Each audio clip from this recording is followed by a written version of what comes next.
네, 강프로입니다. 삼성전자 보겠습니다. 자, 삼성전자 금요일날 0.3% 상승해서 끝났습니다. 삼성전자는 목요일날 3% 상승해서 끝났어요. 이 퍼센트 등락폭을 보면 그렇게 크지 않게 상승을 했기 때문에 보유하신 분들은 답답할 수 있습니다. 근데 시장의 변화 플러스 삼성전자의 추세 전환은 임박해 있다. 사실상 시장의 변화는 나왔다고 볼 수 있겠죠. 어떤 부분이냐? 지금 코스피는 3,200포인트를 넘나들고 있는 상황입니다. 그리고 그건 여기 엄밀히 따지면 6월 달부터예요. 이렇게 보면 4월 달부터 반등이 나온 것 같죠. 근데 여기까지는 반등이었다. 왜? 이렇게 빠지는 건 미증시가 빠졌기 때문인데 미증시가 빠지는 과정에서 다시 다 돌려 세웠거든요.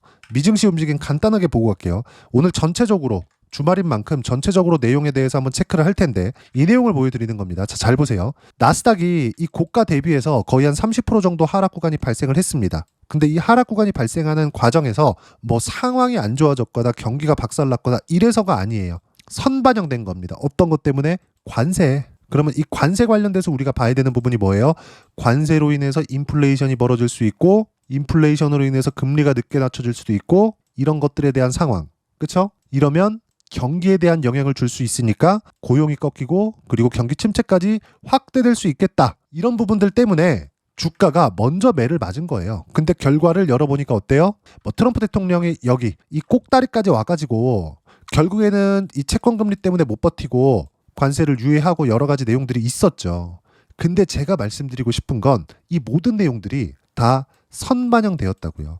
실제 관세 발효가 됐었던 부분 그리고 지연이 됐었던 것 이런 거 다 포함해서 어떤 일도 아직까지 벌어지지 않았습니다. 물론 뭐 10%씩 관세한다 어디하고 협의했더니 뭐 15%다 20%다 그리고 뭐 일본은 25% 그냥 간다 이런 얘기들 지금 오가잖아요. 근데 아직까지 모든 것들이 다 진행이 되고 있는 게 없다고요. 그런데도 불구하고 시장은 어때요? 빠졌다가 올라왔어요. 이게 코스피 코스닥이 아닙니다. 나스닥이에요. 지금 시장이 이런 상황이라고요. 그러면 여기서 코스피 코스닥의 움직임을 보자고요. 나스닥이 반등을 했기 때문에 최소한 나스닥이 빠지면서 발생했었던 코스피의 하락 구간은 다시 돌려 세워야 된다. 그러면 여기 코스피 2600포인트부터 여기 3200포인트까지 대략 한 400포인트 정도가 수직으로 상승을 했는데 이건 어떤 것 때문이에요? 한국의 정치적 불확실성이 해소가 됐다는 점 그리고 정부에서 주가를 부양하겠다고 천명을 했다는 점. 근데 무엇보다 중요한 거. 정부에서 그렇게 얘기했으니까 가는 겁니다. 이게 아니라 시장에서 그걸 믿고 있다는 부분을 우리는 확인을 했다고요. 언제? 6월달 상승 그리고 7월달에 종목군들로 봐서는 횡보하는 구간까지 다 포함시켜서 주식시장은 현재 이렇게 진행이 되고 있습니다. 그러면 이 구간에서 어떤 부분들이 정상적으로 돌아가고 있는 것이냐? 이 내용이에요. 보세요. 삼성전자가 금요일날 보합권에 끝난 건 의미하는 바가 큽니다. 무슨 얘기냐? 잘 보세요. 여기 보시면 목요일 날 보면 삼성전자가 3% 상승해서 끝났습니다. 근데 여기 보시면요. 하이닉스 볼게요. 하이닉스가 목요일 날 움직임을 보면 9% 빠졌습니다. 9%. 그렇죠? 이게 의미하는 바가 뭐냐? 하이닉스 시가총액이 빠진 만큼 삼성전자가 들려 세운 겁니다. 그러면 긍정적으로 작용하는 건 뭐냐? 코스피에 하이닉스 시가총액이 떨어진 만큼 삼성전자의 시가총액이 올라오니까 코스피의 등락률은 없었다고요. 그러면 시장은 뭐가 돼요? 추세가 유지가 된다고요. 이게 정상적인 시장입니다. 근데 하이닉스가 빠진 이유가 있겠죠. AI 투자 안 하나요? 그게 아니라 이 내용 때문에 그렇습니다. 자, 잘 보세요. 중요해요. 내년에 HBM 가격 하락 위험, 하향 조정된 SK 하이닉스 투자 의견 어디서 했어요? 골드만삭스에서. 그렇죠? 골드만삭스 하방 위험 커지는데 주가는 계속 올라간다. 그렇죠? 자, 이 내용이 왜 중요한지에 대해서 이야기를 드릴게요. 지금 HBM의 주 공급자는 하이닉스입니다. 그리고 이걸 전량 소화하고 있는 쪽은 어디입니까? 엔비디아예요. 그러면 엔비디아는 지금 HBM이 필요합니다. 왜? 엄청난 GPU 수요가 있거든요. 이게 어디로 들어가요? AI로 들어갑니다. 그래서 HBM 플러스 GPU는 완제품으로 만들어내는 건 엔비디아지만 HBM이 필요하기 때문에 HBM에 대한 가격 결정을 하이닉스에서 했단 말이에요. 근데 여기서 우리가 봐야 될 부분은 하이닉스에서 지금 완벽하게 공급자 우위 시장을 지키지 못할 수도 있다. 첫 번째, 마이크론은 엔비디아 콜 테스트를 성공을 시켰습니다. 그러면 엔비디아가 마이크론을 지렛대 삼아서 하이닉스한테 가격 협상을 들라고 할 거예요. 그런데 삼성전자 같은 경우에는 지금 AMD 쪽을 납품을 시작했죠. AMD는요, 유일하게 완제품 기준에서 엔비디아와 성능 차이가 나기는 합니다. 원칩 기준에서. 근데 여기서 우리가 봐야 되는 부분이 있어요. 앞으로는 칩렛, 원칩으로 인해서 막대한 엄청난 성능을 내는 게 아니라 칩렛으로 붙여간다고요. 이쪽으로 가잖아요. 그러면 AMD와 엔비디아의 성능 격차는 줄어들 수밖에 없는데 엔비디아에서도 AMD를 완벽하게 죽일 수가 없습니다. 왜? 독과점을 막아야 되거든요. 독과점을. 엔비디아가 지금 압도적인 실력을 보여주고는 있지만 이건 엔비디아의 원칩 성능도 있겠지만 이 원칩 성능으로 인한 쿠다 생태계에 대한 부분이 더 큽니다. 근데 엔비디아의 가격이 지금 천정부지로 치솟고 있다 보니까 여기서 하드웨어에서 이 가격이면 그래도 AMD를 사용하는 것이 낫다. 이런 의견들이 있는데 AMD에서 새로운 GPU를 발표를 했어요. 그게 MI350 그리고 MI350X예요. 여기에는 뭐가 들어가요? 삼성전자의 HBM이 들어갑니다. 자, 우리가 여기서 이걸 주목해야 돼요. MI350과 MI350X가 지금 주목을 받고 있어요.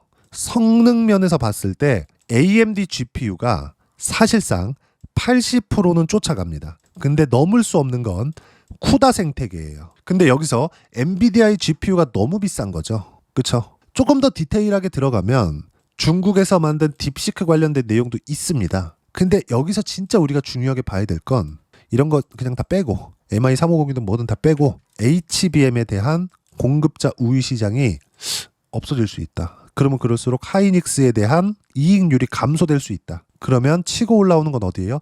마이크론하고 그쵸? 마이크론하고 삼성전자입니다. 근데 삼성전자는 지금 어떻게 해요? AMD 쪽으로 들어가고 있어요. 그러면 AMD 쪽에서 MI350이나 350X에 대한 성능 입증이 끝난다면 당연히 삼성전자도 엔비디아 쪽으로 들어갈 수 있는 가능성을 가지고 있습니다. 그 부분에 대해서 이야기를 드리는 거예요. 하향 조정된 SK 하이닉스, 이제 HBM 끝났나? 이제 박살나나? 이게 아니라는 거예요. 그리고 시장은 그걸 어떻게 반영했어요? 목요일 날 보면 3% 상승, 삼성전자, 그리고 하이닉스 9% 하락. 그쵸? 시가총액 대비해서 본다면 하이닉스 시가총액이 빠진 만큼 삼성전자의 시가총액이 올라온 겁니다. 끝이에요, 이게. 우리가 내려야 되는 결론은 이겁니다. 시장은 어때요? 정상적으로 돌아가고 있다. 그럼 우리가 여기서 봐야 되는 부분은 뭐예요? 삼성전자를 매수할 때가 됐다. 하지만 변동성 측면에서 봤을 때 제가 뭐라 그랬습니까? 보유하고 있는 분들 제가 5만 원대부터 계속 말씀드렸어요. 절대 팔지 말아라. 왜? 매를 먼저 맞았으니까. 아까 전에 제가 미증시 움직임에 대해서 이야기를 드리면서 뭐라 그랬습니까? 매를 먼저 맞았어요.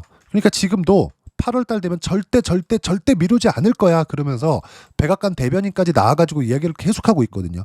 트럼프 대통령도 절대 안 할 거야 계속 그래요. 그런데도 불구하고 시장은 어때요? 신고가. 왜? 매를 먼저 맞았거든요. 실적에 큰 변화가 있어요?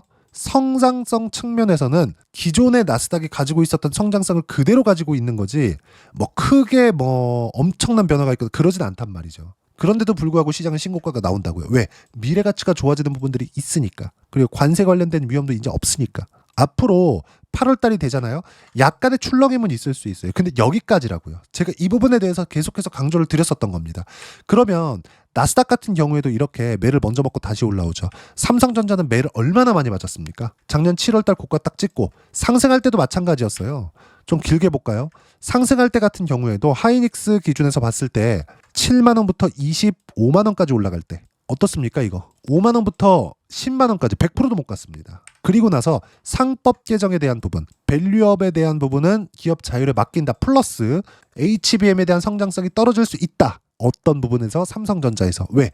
엔비디아 콜 테스트를 못했으니까. 그러면서 어떤 부분이 발생했어요? 9만 원부터 몇 달입니까 이거? 하나, 둘, 셋, 넷, 다섯 달 동안 거의 반토막 났어요. 여기서 더 빠진다고요? 그럼 환율이 튈 텐데 그거 안 된다고요. 그럼 지금 어떤 상황이에요? 모든 맞을 매를 다 맞았기 때문에 제가 이쪽 구간에 갔을 때 삼성전자 절대 팔지 말라고 이야기를 드렸었고 더디게 올라오면서 많이 답답하셨을 겁니다. 근데 이미 7만 원대까지 올라왔다. 이런 과정에서 제가 말씀드렸었던 부분은 하이닉스는 매수하지 말아라. 삼성전자를 가지고 있다면, 보유하고 있다면 팔 필요가 없으니까. 그런데 관련돼 있는 종목군들에 대한 포트폴리오를 늘려라. 그게 한미반도체, 그리고 이수 페타시스. 이런 쪽입니다.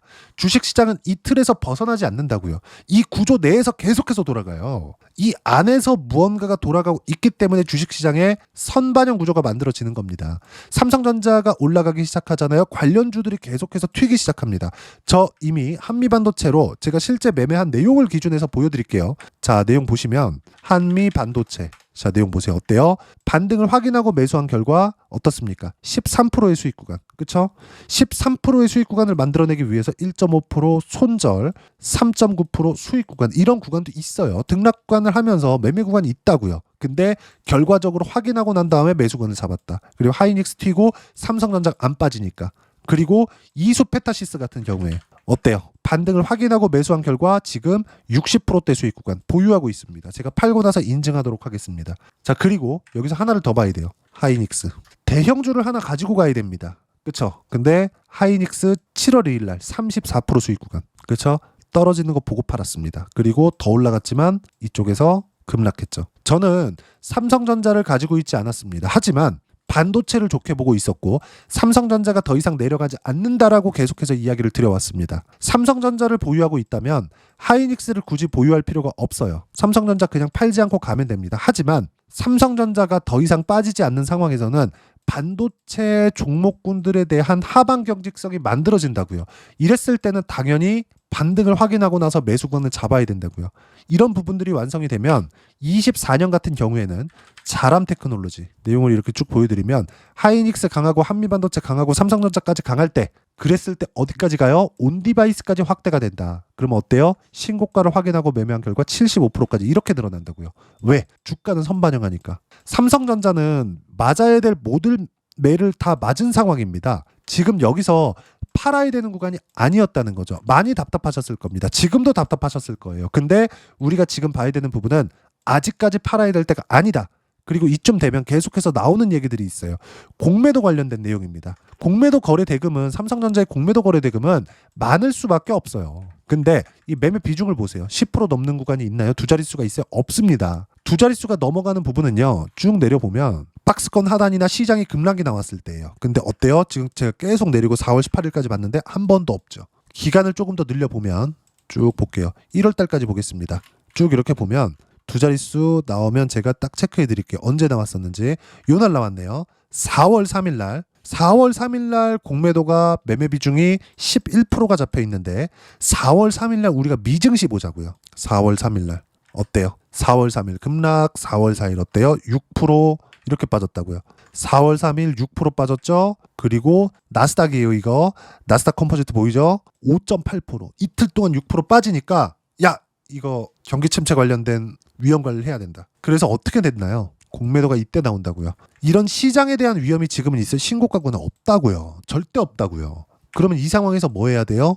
공매도 관련된 위험은 전혀 없다. 반드시 이 내용 기억하셔야 됩니다. 주식시장은 철저하게 미래 가치를 반영하는 과정에서 올라가는 거예요. 근데 그 미래 가치를 뒤집어 놓으면 나쁜 부분들을 모두 다 반영하는 게 삼성전자라고요. 그러면 지금 이 상황에서 삼성전자가 더 올라가잖아요.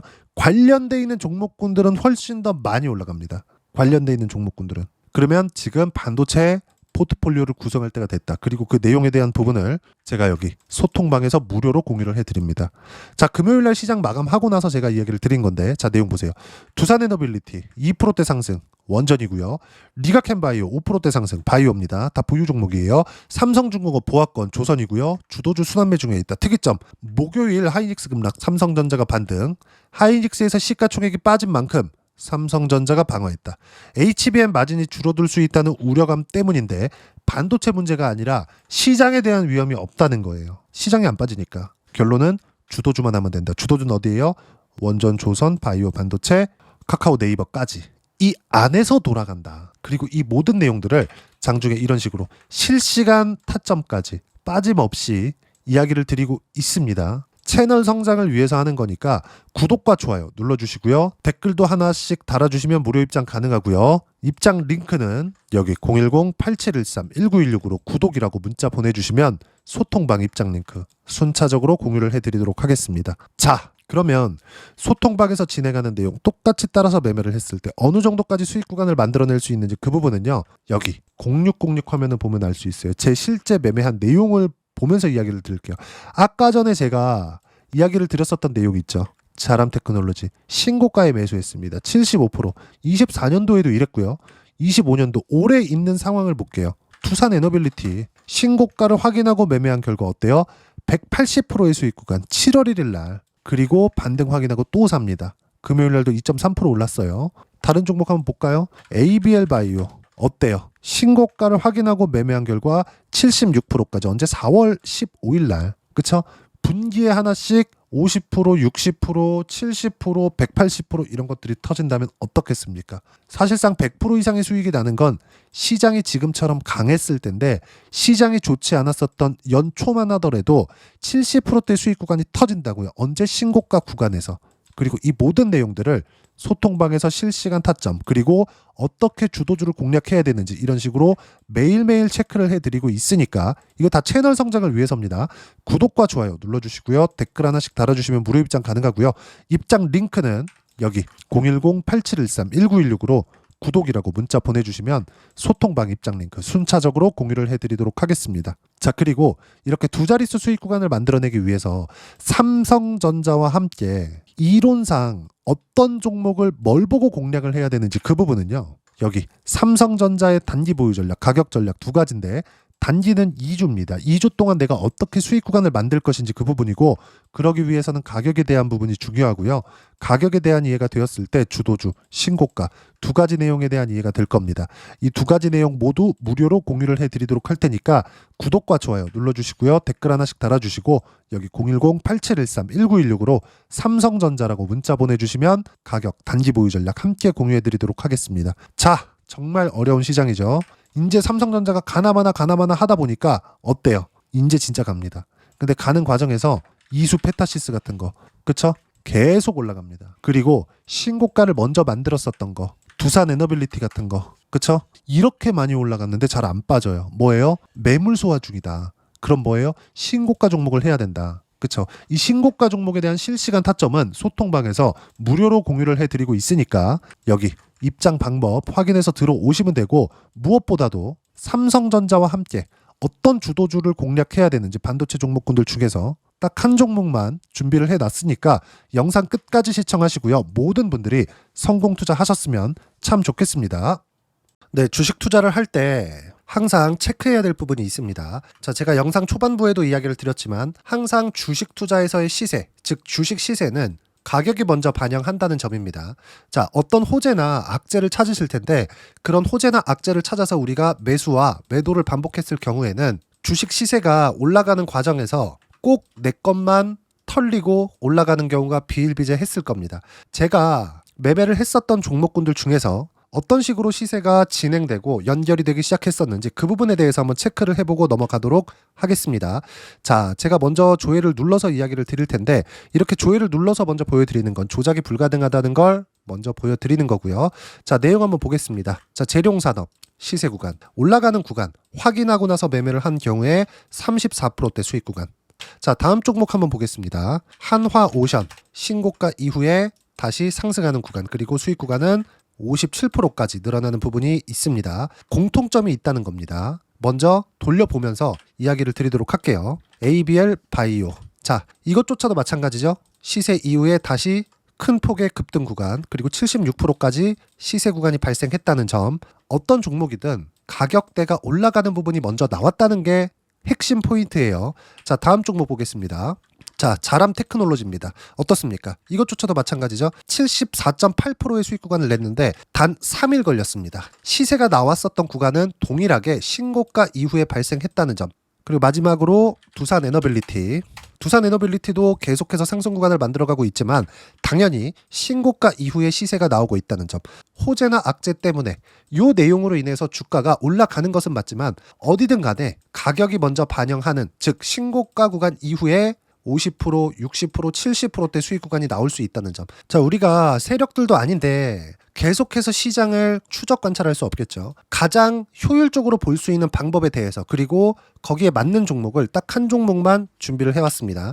자, 첫 번째 주도주 공유에 대한 부분인데 수익률 기대치는 15에서 30% 안쪽으로 잡는다. 물론 추가적으로 상승할 수도 있겠지만 허황되게 200% 올라간다, 300% 올라간다 이렇게 보기 위해서는 우리가 충분한 시간 투자가 필요합니다. 하지만 우리가 정작 조정이 오기 전에 안정적으로 보유할 수 있는 그 시간은 길어봤자 2주 안에 끝내야 되는데 그 안에 나올 수 있는 조정 구간까지 포함해서 나올 수 있는 수익률 기대치는 15에서 30%가 적당하고 시장에 도움이 있었을 때 추가적으로 상승을 하는 겁니다. 자, 그러면 이 세 가지 조건을 만족해야 됩니다. 자, 첫 번째, 직전 3개월 가장 강했었던 업종. 아까 전에 말씀드렸죠? 신고가 구간에 있었던 종목군들이라는 점. 자, 그리고 3개년 연속 순이익, 즉 단기 순이익 전망치가 증가하는 거지 실제 실적이 좋아지면 주가는 이미 높은 위치에 있는 겁니다.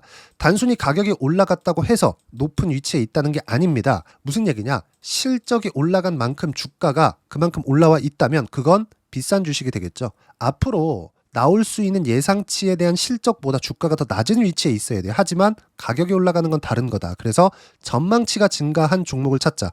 자, 그리고 가장 중요한 점. 올라가려면 돈이 필요하겠죠. 즉 매집봉이 들어와서 가격대를 올리고 외국인이나 기관들, 즉 세력들의 미친 매집 구간을 확인을 해야 된다. 자, 그럼 어떤 종목이냐? 제가 이렇게 준비를 해왔고요. 자, 주도주 공유. 아까 전에 말씀드렸죠. 15에서 30% 2주 안에 낼 수 있는 수익률에 대한 기대치입니다. 자, 그리고 이렇게 준비해온 종목에 대한 부분은 자, 폭등 전에 꾸준하게 매집 구간이 발생했다는 점, 그리고 상승하는 구간에서도 계속해서 거래 대금이 늘어나고 있었다는 점, 그리고 직전 3개월 내 신고가 돌파 종목. 그쵸? 분명히 시장이 어떤 상황이든 간에 주가가 올라가는 상황이 나와야 되고 올라가는 과정 안에서 반드시 거래 대금은 늘어날 수밖에 없습니다. 자, 그리고 지금 현재 시세가 나오기 전 마지막 매수 기회 구간에 있습니다.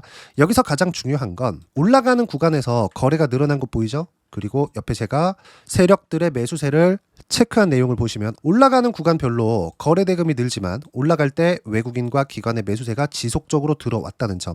이 구간에서 제가 종목만 드릴 수도 있겠지만 어떤 식으로 타점을 잡고 매매를 해야 되는지 소통방에서 함께 진행을 하고 있고요. 소통방은 모두 무료로 진행하고 있습니다. 물론 종목만도 따로 드리겠지만 등락하는 과정에서 어떻게 타점을 잡아야 되는지 그런 부분 소통방에서 진행하고 있으니까 여기 010-8713-1916으로 주도주 라고 문자를 보내주시면 제가 강프로의 소통방도 함께 초대를 해드리면서 지금 2주 안에 15에서 30% 수익률에 기대되는 주도주를 공유해드리도록 하겠습니다. 자, 항상 어려운 주식시장이지만 제가 준비한 이 종목 받아가셔서 모든 분들이 큰 수익 내셨으면 좋겠습니다.